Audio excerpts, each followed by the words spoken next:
the last class, the last parsha of the entire Chumash of Bereshit. This is this week's parsha called Parshas Vayechi. Interesting is that Vayechi, the word Vayechi, which means he lived, and it begins about Yaakov, who lived in Egypt for 17 years, which is the last 17 years of his life. But the whole rest of this story is actually how Yaakov is preparing himself for the day after. And this is mainly what the Parsha Vayechi is discussing, not what happened in the 17 years of Yaakov's life, but rather what happened after the 17 years of Yaakov's life. What happened after he, in preparation for his passing and right after his passing. So literally, if you look on this Parsha, which concludes the book of Bereshit, we began with the story of creation, Briat Olam. This is the word Bereshit. We had many stories in between. This covers literally close to 3,000 years are being covered from the beginning of Bereshit till this week's Parsha. Close to 3,000 years. 3,000 years in one book. Not only in one book, we went through it in literally, less than 3 months. We went through 3,000 years of history. And the most important parts of history, which is starting with the creation of the world, and now with the completion of the generation known as the generation of the patriarchs and the matriarchs and the founding fathers of the Jewish people. The Jewish people are going to become a nation only next week. Next week is going to be the book of Shmot, which is literally translated as the book of Exodus in English. And that book discusses the making of a nation, how we became a nation by being first enslaved in Egypt, experiencing the Exodus from Egypt, and making our way to Mount Sinai, receiving the Torah with the instructions of building a tabernacle known as the temple. This is what is going to be discussed starting next week. For this week, we are in the last parsha of the Chumash Bereshit. If you want to put it in perspective, the last parsha of Bereshit is the first week of New Year's 2020 and 21. And obviously we will try to find some type of connection, hopefully, even to that date on the calendar. The Parsha Bereshit is really, the book of Bereshit, like I mentioned last week also, is really the book which talks about the making of the Jewish family. The family, starting with Adam and Eve, all the way to Jacob and his 12 kids. What happened from beginning in this book of Bereshit, we dealt with a very unfortunate circumstance which is challenging families throughout our history. And this is called jealousy and envy. The story of Bereshit was obviously the famous Cain and Hevel story. The two brothers, when one saw or imagined that God welcomes his brother's gift prior to his, got him very agitated. There was the story of Cain and Hevel. Even prior to that story, the Medrash tells us that the moon and the sun were also dealing with envy and jealousy. Somehow, the moon couldn't appreciate the fact that there's a need for a son, because originally they somehow both were very magnificent and they both shared the same energy and quality and quantity of light. And we know that the moon was diminished because of that. There was the story, obviously, of Yosef and his brothers that we are learning in the last few weeks. A difficult story of family challenge, jealousy, envy, having one brother, which is a younger one, finding his place in the hierarchy of the family, somehow finding favor in the father's eyes more than the elder brothers. And then comes this parsha. This parsha begins with a very interesting story. The story is about two children who were born in Egypt to their father Yosef and to his wife Osnat, which is their mother. Yosef and Osnat gave birth to two sons, and these two sons, as we read already previously in the Chumash, the older one was called Menashe, and the younger one was called Ephraim. There was a reason for that naming, Menashe and Ephraim. The Torah tells us last week that Menashe comes from the word Noshani, which means made me forgotten. And this is Kan Yosef expressing his situation of being so-called forgotten from the house of his father, the house of his family. And yet he had a second child and he called him Ephraim. Ephraim comes from the word Kihifrani, Elokim be'eretz oni, that God caused me to become fruitful, successful in the land of Egypt. So these two names are not just two names, but rather each name represents a complete opposite approach to Jacob's current situation. The name Menashe is all about the past. I'm coming from this family, which I was separated from. I'm almost about to be made forgotten of that family. I'm now going to name my name after my experience. I should make sure that I never forget them and I stay connected with them. But it's definitely a name which is much associated with the past, with where and from where Yosef came from. Versus the name Ephraim is reflecting the current situation, the success that in the land of my sorrow, Be'eretz Onyi, I am still able to marry, have children, succeed, and see the success and the nachas that I have here in Mitzrayim. So it's really two names, each name representing a different part, an entire different, an extreme different part of Jacob's life. But clearly there are two sons. Menashe is the firstborn, and Ephraim is the youngest. And the Torah tells us in the beginning of this parsha that when Yaakov was informed, this is 17 years after arriving in Egypt, this is on chapter 48, that that Yosef is informed that behold, his father is ill. So he's taking to Yaakov his two sons, Menashe and Ephraim, to come and to visit their grandfather. And as Rashi tells us, that the reason why that particular visit was in order that Yaakov will bless those children before his death. Yaakov is being informed that Yosef had came to visit them, to see him.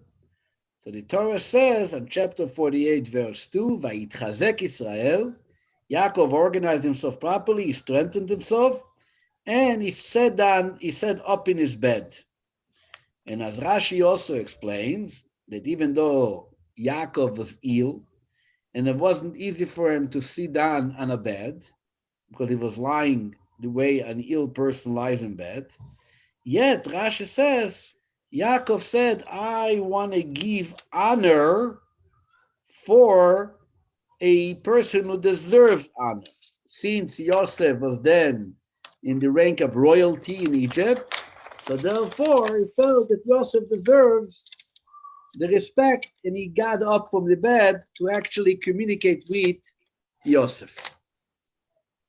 Yaakov speaks to Yosef very interesting words. He gives them a tremendous blessing.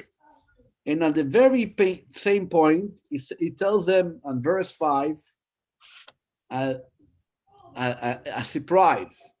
He gives them a surprise gift. What is the surprise gift that Grandpa Yaakov gives to his son Yosef? There's verse 5 that Yaakov tells Yosef that Ve'ato Shnei Banecha Anoilodim Lecha Be'eretz Mitzrayim, that these two sons who were born to you in the land in Egypt before I came down to Mitzrayim, Ephraim and Menashe, he tells them, I will consider them, Ephraim and Menashe, Ki Reuven v'Shimon iyu li. They will be considered and counted in the same level and in the same status as Reuven and Shimon, which is the rest of the tribes. There's a new addition to the 12 tribes of Israel. There's Reuven, and there's Shimon, and there's Levi, and there's Yehuda, all the way till Binyamin. And now we have two new members. Even though they are grandchildren, the grandchildren are now carrying the same status as children. What did inspire Yaakov? What made him suddenly feel the desire to express such a special gift with his son Yosef to elevate the status of those grandchildren to the same as children? What did he see? So we're going to discuss it soon, but I want to move on what happens a few verses later. Yosef, who is visiting his father, right, obviously came because Yaakov was, as we said before, was ill. So this is now after arriving in Egypt, and he is already 17 years in Egypt, and he actually lived a good life in Egypt, as all the commentaries say, that the fact that the Torah begins with the words, Vayechi Yaakov be'eretz Mitzrayim, that Yaakov lived in the land of Egypt, even though it discusses the passing of Yaakov, is to tell us that Yaakov actually lived the best life of his life was the years and the time period that he was in Egypt. And as many of the commentaries also tell us, that the name, the gematria, the numerical value of the word 17, of the number 17, equals to the Hebrew word tov. Tet, vav, bet. Tov means good, is to indicate the idea that there was the tov years, the very good years that Yaakov lived in his life, was actually Mitzrayim, in that forsaken country called Egypt. And here it becomes a very interesting story, again, of one of those remarkable stories that we kept on learning in the book of Bereshit, that we are going to miss a lot once we turn into Shmot. Shmot is also a beautiful book, but somehow Bereshit is so rich with history, with stories, with drama, with tragedies, with reunions. It's like, if you like good, exciting stories, you would probably love Bereshit more. So here as the story goes, those who have a Chumash can look it up. I'm not going to tell you all the words, but you can look it up quick. It's on verse 10 in the beginning of the Parasha. that Yaakov's eyes became very heavy with age. Ve'ene Yisrael kavdu mizoiken. And the Torah said he could not see. So Yaakov cannot see now. It doesn't say that he turned blind, but he became heavy with age. I guess he couldn't lift his eyes up. Yosef brought to Yaakov, he brought close to him these two children, and to receive a blessing. As the Torah tells before, he wants his father to bless them before he dies. So now Yosef is bringing the two children close to the father, and the Torah says very clearly, Yaakov did what every grandfather would do. What does a grandfather do when the kids come close to you? Vayishak vayagesh esom elav. He brought him close to him. Vayishak lohem. He kissed them. Vayechabek lohem, and he hugged them. Hugging and kissing is a very healthy, normal things that grandpas are doing. Okay? And this is not a discovery of the 21st century. This is something that goes back to the life of Yaakov, the great holy forefather of the Jewish people. He met his grandchildren and he hugged them and kissed them. I just told someone this morning, I don't know, I'm not, I never studied zoology. I'm not sure, in the zoo, when there is a grandchild born to the child animal, is there a relationship between the grandfather monkey with the grandchild monkey? Or it only goes to kids, it doesn't continue into grandchildren? If you know any information, I would be happy to hear. Somehow, I consider thinking that in the zoo, there is no grandchildren. It goes maximum to child, and sometimes those animals fight for their children, at least at a certain age. But is the grandchildren in the zoo? Arnold, is there a relationship of grandchildren when it comes to animals? I have no idea. You have no idea? No, okay. If you don't have idea, then I take the right to also not have any idea. So either way, you see clearly in this, you do have idea that when you see a grandchild, you hug him and you kiss him, right? And this probably, did your grandfather did to you the same? Bevadai.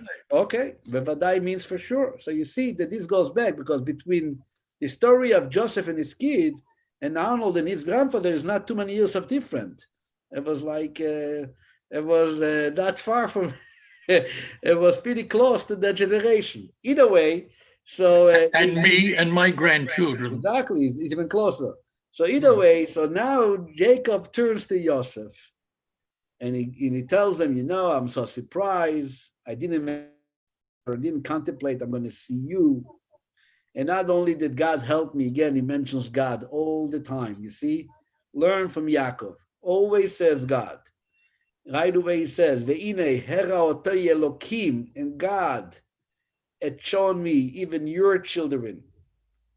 And Yosef is now presenting his two children for their father. So now, to take a look on the Zoom and consider that I am Yaakov, okay? So now I'm Yaakov. And my two grandchildren, Menashe and Ephraim, are going to be positioned before me to receive my blessing. Since Menashe is the older and Ephraim is the younger, so Yosef, my son, places Ephraim at my right side, and Menashe on my right side, and Ephraim on my left. So when I raise my hands to give the traditional blessing, it with the hands on over the head.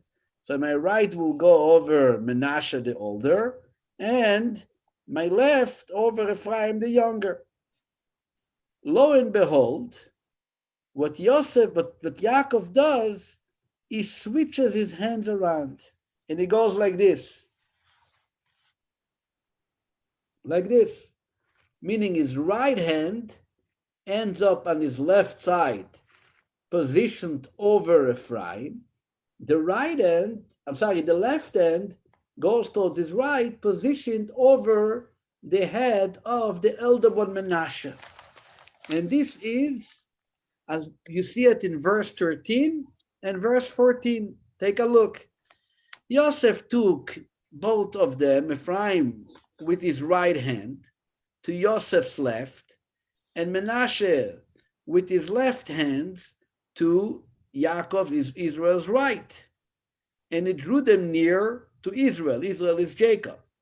Israel, which is Jacob, put his right hand and placed it on the head of Ephraim, though he was the younger. And his left hand he placed on the head of Menashe.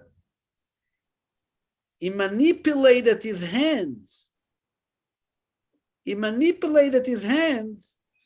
With that Menashe is the firstborn.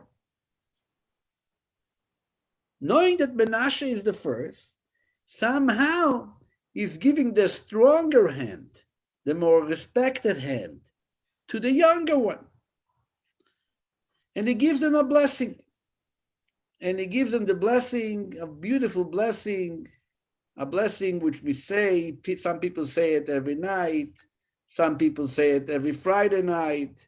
The blessing is, may it be you will that the angel who delivers me from all trouble bless those boys, and may my name and the name of my father Abraham and Yitzchak be propagated through them, and like fish may they multiply among mankind on earth. We'll come to the blessing in a moment. Meantime, again, drama strikes. What is the drama? As you see on verse 17, Yosef sees that his father had placed his right hand on the head of Ephraim, and it displeased him. Vayera beinav. He did not like what he saw. Why didn't he like what he saw? You can imagine why he did not like what he saw. Because he was a younger brother who lived through an experience where father was giving some extra attention to a younger brother, and he remembered to what it led to. He did not desire to see the same happening to his grandchildren. So when he sees that his father is putting the right hand over Ephraim, he says, oy vey, again trouble in the family. This is genetic over here.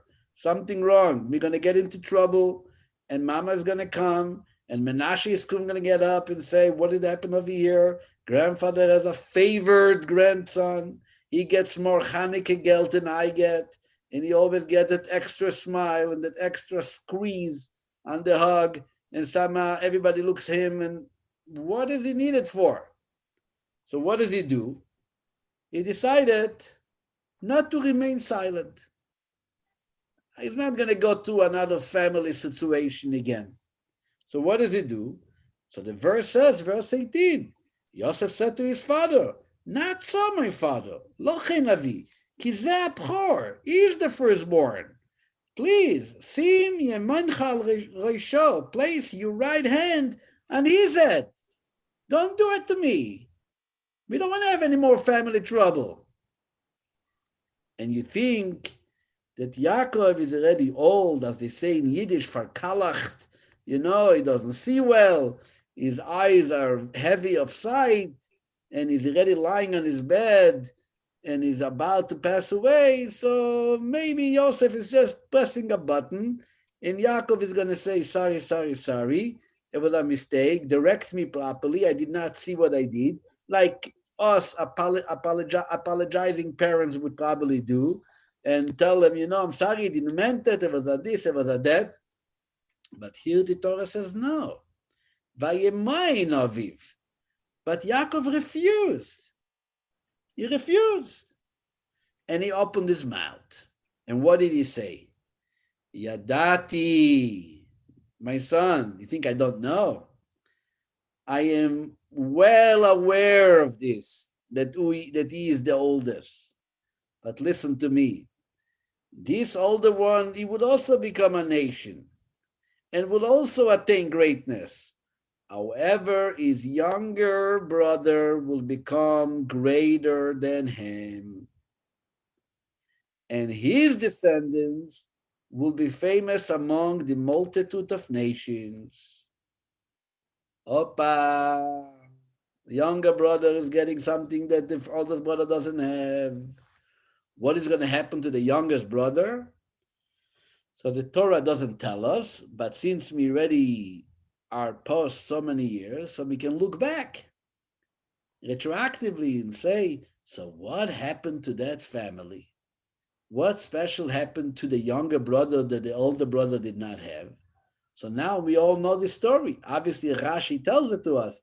But even without Rashi would have told us, just by reading the history of the Jews, we would find out exactly what happened to that younger brother. What happened? Ephraim had a grandson who was the successor of Moses. His name was Yehoshua bin Nun. Yehoshua bin Nun was from the tribe of Ephraim. He was a grandson of Ephraim, and he was the one who led the Jewish people into the land of Israel. Moses only took us till the border, never took us in. It was only Yehoshua, the student of Moshe, the disciple of Moshe, who actually went the final step by taking us into Eretz Israel, conquering the country for us, distributing and dividing the land between all the tribes. That was all in the leadership of Yehoshua.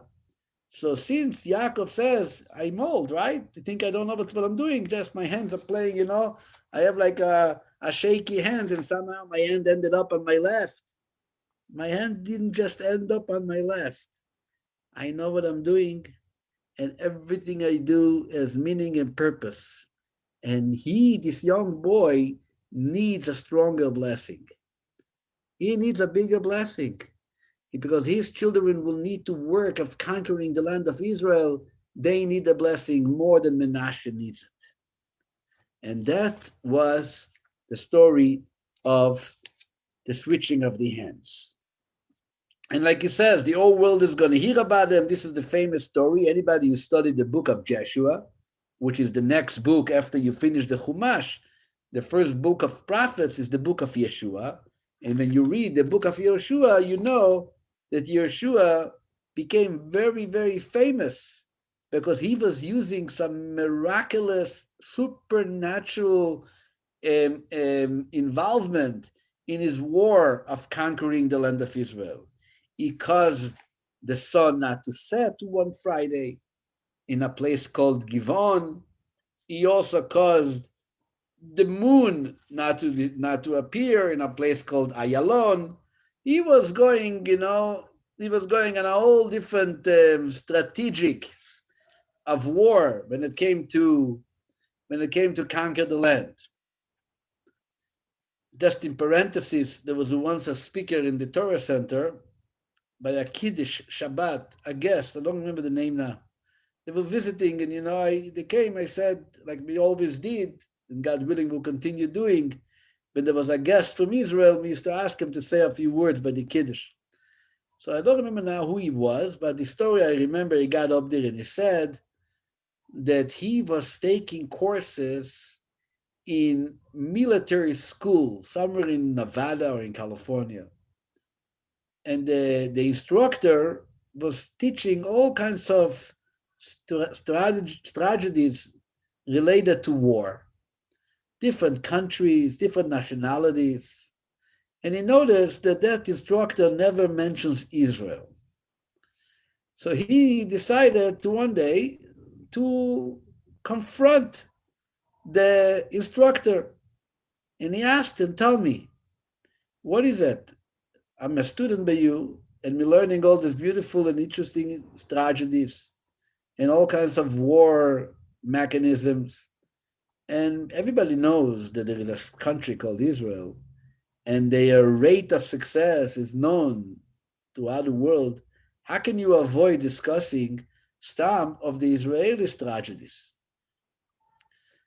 He thought probably he's dealing with an anti-Semite, probably he's dealing with a who knows what. The teacher tells him, I'm sorry, I will tell you honestly, I did study this tragedy and the different war, concepts of the IDF. But somehow, I don't think it belongs in college because we discuss science and natural ways of fighting wars. It seems to me that all their success at the end of the day is really miraculous. And there's no way for me to explain it. So it's not a way for me to teach it. This is not scientific. This is not scientific. It's partially scientific, but at some point there is some superior interference which makes things work. And therefore, this is not college study. This is not academia. This is something which I can, I can't really relate to, especially as doing my job as a student instructor. I got to keep to the science rules. This is just in parentheses. The idea of Yeshua becoming famous, like Jacob says over here, this happened actually many years later. It happened many years later. The Jewish people are now going to be enslaved in Egypt for 200 years, and then they're going to be 40 years in the desert. This is at least 250 years later, right? And still he foresees that there is going to be a grandson from that young Ephraim, which is going to need that extra bracha, that extra blessing. And he tells them those words. Zaroi iye meloya goyim. His descendants, meaning Ephraim's descendants, will be famous among all the goyim, all the nations. Everyone's going to be talking about him. He's going to be the talk of the town, based, like we said before, we know now why he was so famous. This doesn't end. There's one more verse which gives it the real punchline, which obviously brings us back to the original question, what was so special about Ephraim and Manasseh? What is the final verse about that story? Is verse 20. Says the verse, then Jacob blessed them on that day, saying the following, Becha yevarech Israel lemor. May the children of Israel bless their children with your names. What does it mean? The children of Israel will bless their children with your names. So he tells them, Leimor, this is how the Jews are going to tell their children. You know what they're going to say to them? Quote, Yesimcha Elokim Ke'Ephraim ve'Kimenashe. 4 words. May God make you like Ephraim and Menashe. That's it. So Jacob lies on his bed in Egypt, actually sitting on his chair, looking at these 2 Egyptian citizens who never were in Israel, never saw Israel, weren't born in Israel. I can imagine when I want to fantasize in my own little head, how did Yaakov feel when he was traveling down to Egypt, anticipating to see Yosef and his kids? I assume, like a fanatic Lubavitcher, that probably Yaakov was wearing a black hat and a kapata. Can be obviously. Maybe even like my father, the Shtreimel, okay? And he assumed that when he arrives in Egypt, he's going to see 2 of his grandchildren, which are really serving at Vital for the Egyptian Gap. They're going to be wearing Gap shirts, Gap t-shirts.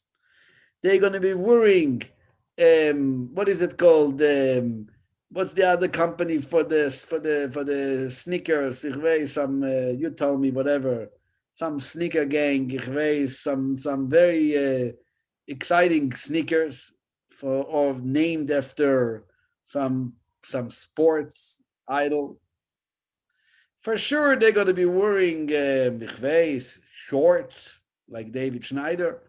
If not shorts, Maybe they're going to be wearing some, who knows, some interesting pairs of pants. Maybe they're going to be, the pants are going to be have some rips in front, to look with it and cool, and who knows what. That's what you expect of children who were born in Egypt, never saw a grandfather, never saw a grandmother, never know, and never shared any pictures of the family. They're going to look like a typical Egyptian. Imagine Yaakov arrives in Egypt, and in front of him, two children, gentle faces, maybe little peos hanging on both sides, a big black yarmulke, a button shirt and black pants. And who are those? This is my Egyptian grandsons. They were raised here in Egypt, made in the USA, right? Made in the USA, made in America, made in Egypt.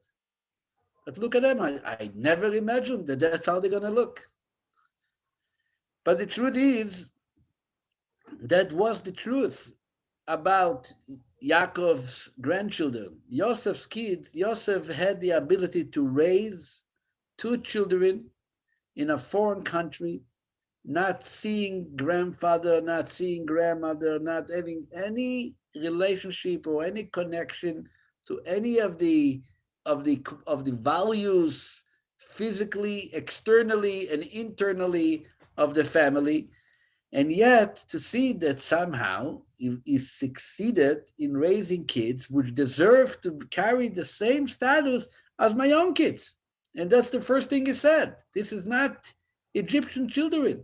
They might have an Egyptian passport, they might have an American citizenship, but this is not Americans.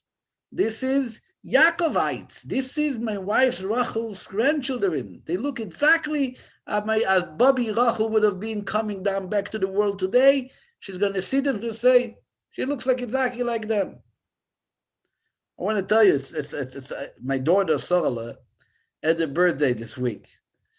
And Sorala, you know Sorala, okay? So she was in Jerusalem studying 1 year seminar, if you remember, the year.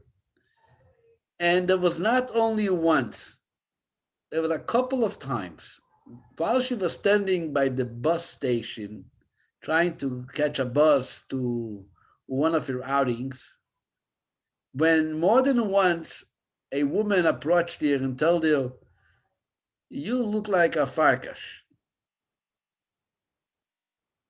Is Mrs. Farkash, meaning my mother, Rachel Farkash, are you related to her? She says, yes, my Bobby. Oh, I know your grandmother, whatever.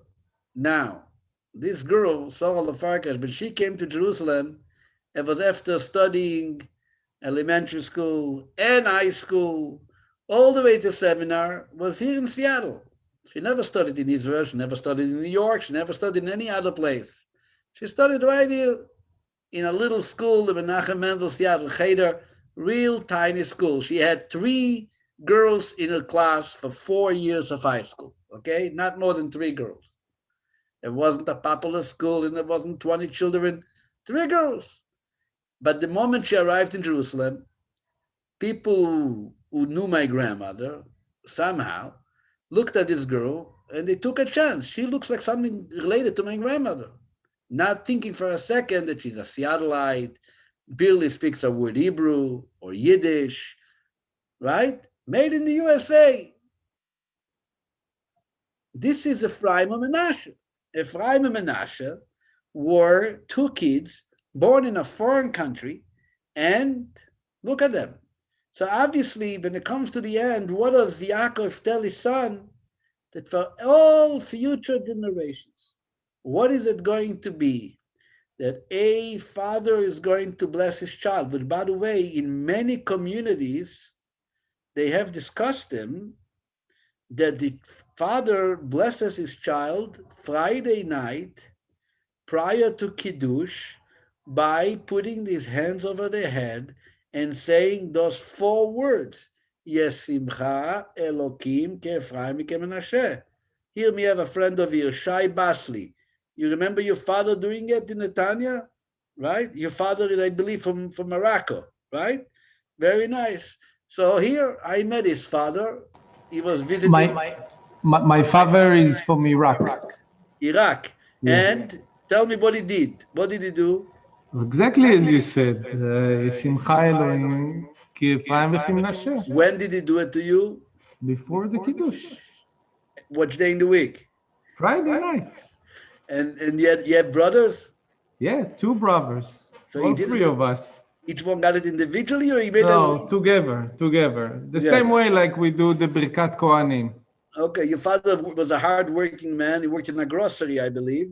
So Yes. I guess he was hungry, so he wanted to do it together. My father used to do it for each one individually. Oh, Okay? Each one got it individually. Everybody got on their head a pair of hands, and the hands, when he said to each one privately, Yesimcha Elokim ke'Ephraim ve'ki Menashe. And you think to yourself, is this the ultimate blessing? Is this the ultimate blessing? Are they the greatest pair of brothers that we have in history? Obviously, they were not Reuven and they were not Shimon, which were much closer to Yaakov. Wouldn't it be nice if we would tell our kids you should be like Jehuda, be like Zvulun? Also a good idea. If you read in this parsha, each one of those kids gets a special bracha, and each one has such tremendous qualities and blessings.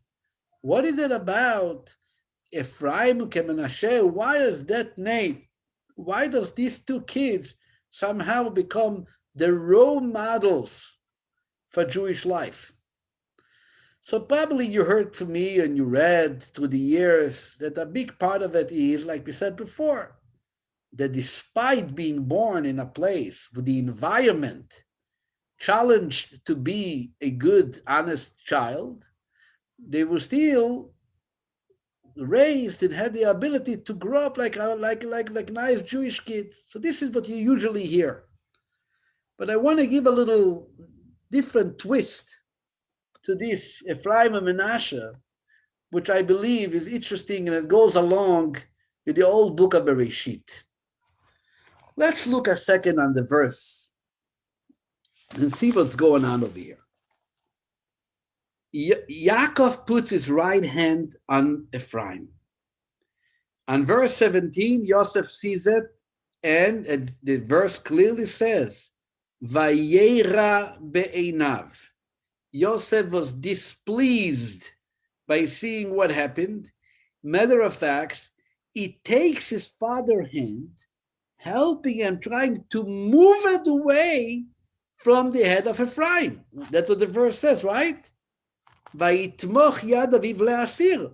He's like taking his father's hands off, like, come on, you don't know what you're doing. Yosef not only takes his hand off, he's a nice boy, so he tells his father, it's not the right way. The father refuses, tells Yosef exactly what he's doing.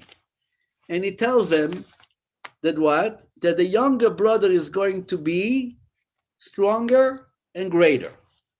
Comes verse 20 and it says, and he gave them the blessing.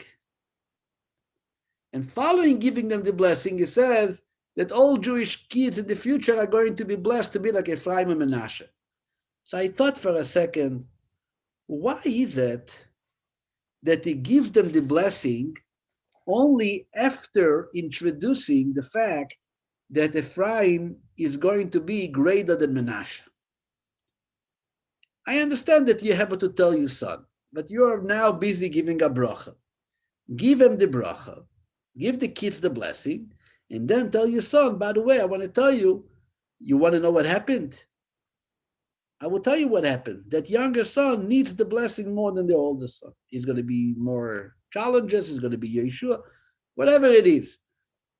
You look at the verses and you say, and you see that the blessing came only after he said what he said about the younger and the older. And I think that this is really the secret of Ephraim and Menashe.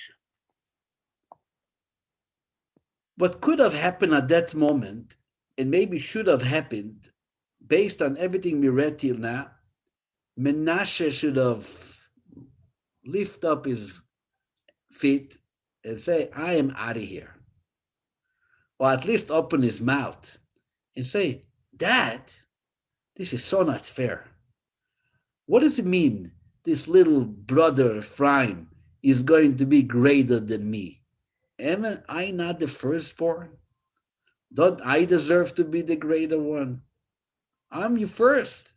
And according to every law, especially according to Torah law, the first takes precedence over the younger. What happened? What does the Torah tell us? Nothing happened. What do you mean nothing happened? Finally, we see there are two brothers, and they are able to stand next to each other and realize that one might have a certain mission which I don't have, and I am still happy for him, and I'm not raising my voice, and I'm not making any issues, because I learned by now that each person and each child has his purpose and his mission in creation. And if Ephraim has to be the one carrying that mission, let it be that. As they say in good old Russian, Pajalasta, Bevakasha. That silence that Menashe is keeping after the grandfather announces that the younger one is going to be greater than him, that was a statement that the old story of Bereshit is finally coming to an end. We can move on. The story of Cain and Abel, the story of Joseph and his brothers, the story of Rachel and Leah, the story of whatever story you read, the moon and the sun. Finally, there is a whole new generation of kids who finally got it. It's not anymore about I versus you versus I. Where am I in the picture? What position am I getting? And on which level am I standing? And you giving him and you giving this. What are we living for? If we live a personal life, if our life is not centered about a greater mission, centered around a godly divine mission, so everyone selfishly wants to have the most he can get. But when Ephraim and Menashe proved to be so close to their neshamas, so deeply connected to God, with such a simpleness, growing up in Egypt and being happy to hear that his younger brother is going to be greater than him, at that moment is when Yaakov says, now I can give the bracha, but not only to give the bracha. Now I want to give the bracha, Yesimcha Elokim, that everybody is going to wish and bless each other, that our children should be like Ephraim and Menashe. In other words, and in very simple words, when you bless your children, you should be like Ephraim and Menashe. What is the meaning behind the bracha? I always understood, like I said in the beginning, that despite of raising in Egypt, and despite all the challenges, and despite of having a father who went through such difficult times, and despite your mother being a osnat, which your father was a chpatz and whatever, and your mother was a Potiphera, and all the trouble that they did to Yosef, they still raised such beautiful children. So this is the beauty of Ephraim and Menashe. Tonight, I'm learning a whole new message. The message of Ephraim and Menashe is, as they say also in Russian, daloi jealousy. Daloi means let's bring an end to this limited envy and jealousy which breaks and broke so many families for stupid things, just being jealous, not realizing that whatever the other person has is because that's what they deserve, and perhaps that's what their purpose in life is. You don't need it. Take a look what happened next week. You know what the nicest story of next week is? The nicest story next week is that there is also two brothers. And also there is a younger and an elder. The younger brother is called what? Moses, Moshe. And the elder one is called Aaron. And who is chosen to be the Redeemer of Israel? Moshe. And when God tells Moshe, go become the Redeemer, Moshe is not looking for it. And what does God tell them? You worried about your older brother? He's going to be so happy for you. That's going to, you're going to see next week. You're going to find the verse. Ve'roacho ve'somach belibo, the verse says. He's going to be happy in his heart that you are the one who was chosen to do the job, so he's happy for you. He's excited for you. And he's supporting him. He becomes his spokesman. Aaron becomes the spokesman for Moshe.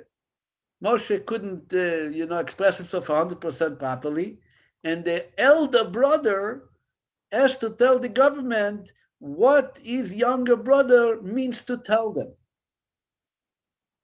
He could have told, he can't talk, so then let me speak and let me say to them what I want to say to them. No, he's saying to them what Moshe is saying to them, just as a interpreter, a paravochik for his brother, younger brother, Moshe. Right? You see, the Ephraim and Menashe syndrome is already kicking in to the Jewish people so strong that the next set of leadership is going in that direction. Look, I can tell you, I am not a big rabbi. Baruch Hashem, thank God. I'm not looking to be a big rabbi. I'm not involved in many cases, but the few cases I was involved and I am involved with, whether it's community, and I'm not talking only our little community, people that I, somehow, as they say, it ends up on my table. You can see clearly it's almost 100% the bottom line. When you wonder what happened, why did it break, the relationship, whether it's husband and wife, whether it's children and parents, whether it's employee and employer, you know what it was? There was a hatred which could not be repaired. What hatred cannot be repaired? Everything can be repaired, right? Maybe you have to find a better professional to repair it. So I want to tell you a secret. I'm not the biggest professional, not even a medium professional, but I spoke and I'm learning from professionals. And this is said by one of the greatest chachamim who lived 900 years ago by the name of Rabbi Mordechai. And you know what he writes? That there is one type of hatred that can never be repaired. And this is the hatred which is motivated and inspired by jealousy. You can do nothing about it. If I hate you because I don't like what you dress something else. If I hate you because I don't think you're making any money, hopefully you can find another job and make money. If I hate you because I don't want to sit next to you in shul or by the kiddush, move around, take another chair. Everything could be somehow repaired. But when you dislike someone, and the challenge is because I am jealous, I can't stand that they have what I don't. Says Rabbeinu Bechaye, that hatred, that animosity can never be fixed. There's nothing you can do about it. Just let it run out. There's nothing you can do. Ephraim and Menashe would just introduce with every reason for Menashe to get up and stamp his feet and say, no, not right. What does it mean? Is I want the right hand on me. I want the right hand on me. You are my grandfather. I was born first. And the rule is that first, his own father stood here and he took action. Yosef was a very respectful son to his father. There was no one like Yosef. He gave him this best 17 years of his life. That the Torah testifies that Yosef's best 17 years of life was Yaakov's best 17 years was the 17 years that he was together with Yosef. You know what it means? You know what kind of son it was? that the Torah should tell us that that was the life of Yaakov more than anything else he had. And yet, that son looked at his father and he's ready to assume in his mind, and is even acting on it and speaking up of that his father made a mistake. Chutzpah. Chutzpah. Coming from the beloved son, maybe after not being with your father for 22 years, give him the respect that even if he makes a mistake, don't tell him that it was a mistake. No. It was so important for Yosef, and he was so sensitive about the jealousy concept because what he went through, that he felt, I can't let it go. I must open my mouth. Sorry. Not everything goes.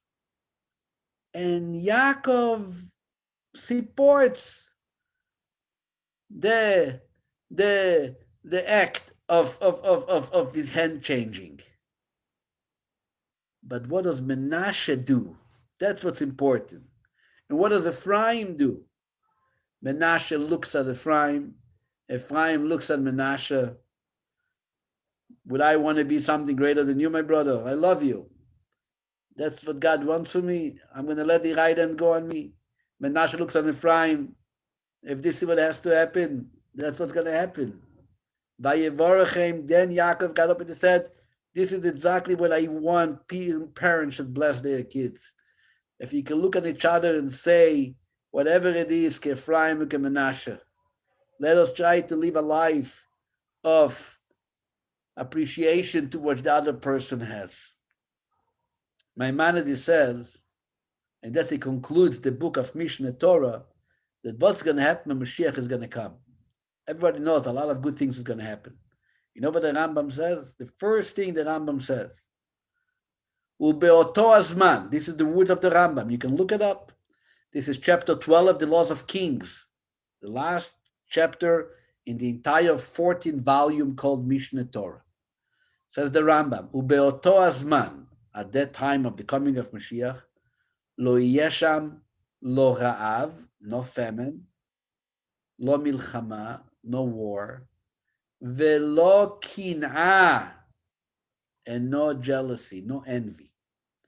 Mashiach looks at it, he says, people are looking, the Rambam says, our prophets promised us an era, and for 2,000 years we pray for that era.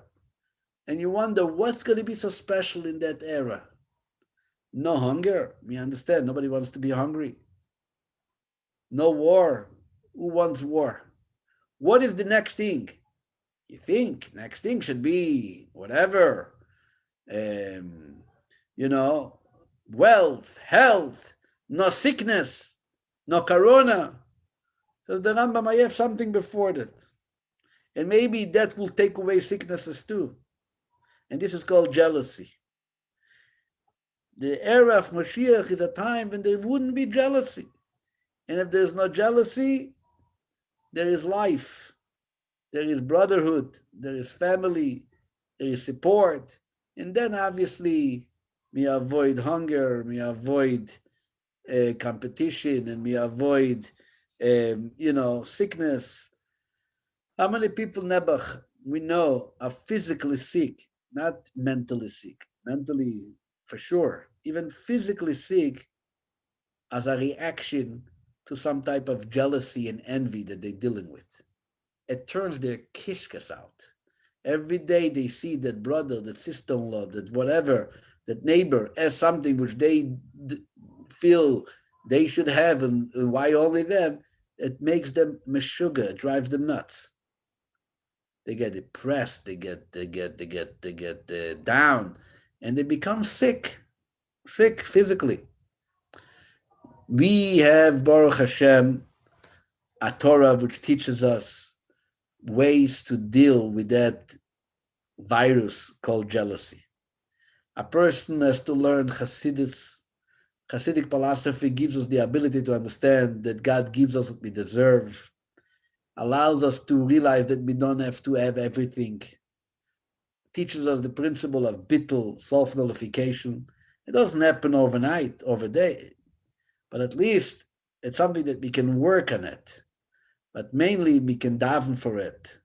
And then next time when you daven for a better world, and obviously we all need a better world, and now we're starting at 2021. Everybody is sick and tired of 2020. I understand it. I'm too. Okay, sick and tired. I went with my kids, so they wanted to learn how to do no, what do you call it? Going down the snow. What do you call it? You know, whatever. Ski. So I got in my class just 50 minutes, whatever, 45 minutes. They're gonna learn how to ski. I'm not doing it, but they want it. We made an appointment. We finally arrive. An hour before, we get a message that because the organizer, someone was introduced to somebody else who has COVID, it's canceled. Okay. And my son's respond. What was his response? First thing it came out from his mouth. He's a bar mitzvah boy. He says, "Oi, the 2020, enough." Like he didn't say Corona. He didn't say. He said 2020. This is like the frame of all the sorrows, of all the troubles. No, tomorrow night at midnight we are entering into 2021. It's not a Jewish New Year, but if the world recognizes a change, I'm sure God is joining in at some level to recognize the change. So let us give each other a bracha that the change should bring the ultimate change. Things are already, Baruch Hashem, with the vaccines. Things are already moving some type of direction. My father sent me a picture yesterday. He took the vaccine. He's very proud of himself. So far, he says he shot a picture today. He still looks the same and it feels the same. So let's hope for the future. Apparently, Israel is doing amazing, and like more than any other place in the world, in lining up the people. I know my son-in-law, Rabbi Rifkin, his father already took the vaccine. So it's like people are really lining up to do what they need to in order to be able to return to kind of normal life. Let's hope here in America too, very soon, we should, get better and healthier. And the main thing to grow in goodness and in happiness, not no jealousy, no competition, only trying to. I think this year of Corona gave us a good little lesson about no need to be so much jealous what somebody else says. At some point, we were at the same level, like many other people who might have something more than us. But either way, should be healthy and happy. Wishing you all a good Shavua Tov, Happy New Year, and have fun.